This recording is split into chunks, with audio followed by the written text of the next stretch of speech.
Hello, people. This is Daryl House from Straight Like That with Alleyway today on Friday the 31st, and my little sister Donisha House. How are you, Alleyway?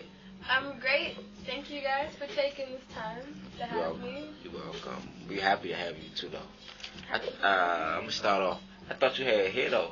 When I say See that you can't take everything for face value. That's like number one. I'm an entertainer. Yeah. I love looking different. I mean, you can ask anybody. It's not necessarily that I feel like I need it or don't need it. Yeah. You know, it's like I'm an actor. Yeah. You know, that's what entertainment is. But beyond that, it's my personal preference. Yeah. Like I don't think about it. I don't think twice about it. I have like 3 wigs in the car. I was just gonna put one on. You know. Right now, it's not a big deal. You have to remind people of that because what you see on TV is 100% fake. You know, like everybody. You know, some people are genuinely really beautiful people, but the people that are truly beautiful to me are people that know that they don't need it and that they can go back and forth between there. Like people like Jill Scott even, you know, she may have her hair straightened in one photo and people make a big deal out of it. Like I don't, that's not how I see myself. That's not how I want to project myself. I want people to know that there's no such thing as real and fake. It's what you're presenting and whether or not the people that listen or that are looking at it, what they choose to perceive as real and fake is in their hearts. Because if you're judging someone by saying, oh, she's real because she has natural hair or she's fake because she has a wig on, you know, that doesn't make any sense at all. Right. I'm going to start off. And it's fun. Okay. Because I like purple wigs, pink wigs, blue wigs. I mean, I'm sure you've seen the photos. You go to my Facebook, MySpace. You know, it's about having fun. You know, this is Earth. You only get to be here a couple times every billion years, so. Yeah. Alright. Your mother was a gospel choir director in the church you went to. How did she motivate and encourage you to be a singer and songwriter?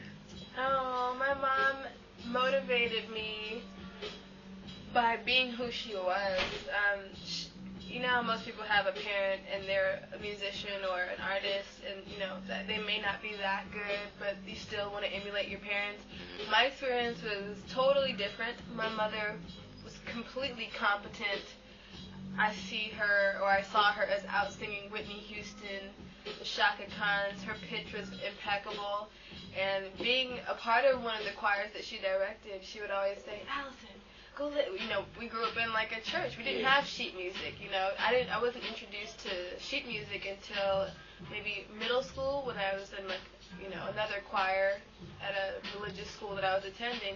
But in most churches where people of color were, you didn't really catch them with like hymnals and actually reading the music. It was pretty much like, let's sound it out. Like, what's the triad? You know, you have to hear each note and then sing the line. So I remember like sitting next to stereos and I picked it up so easily. And it wasn't like I picked it up, but I could hear, you know, I could hear the separation in the notes. I could hear the chord and the chord structure. So that only made it easier.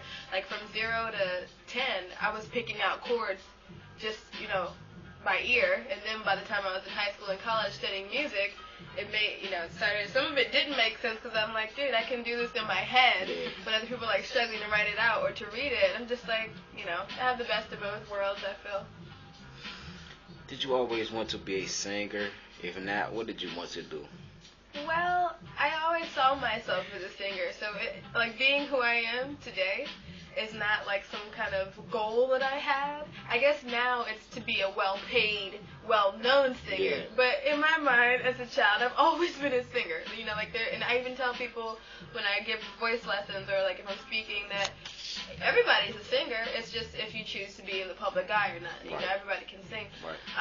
But other things that I wanted to do, I was huge on astronomy.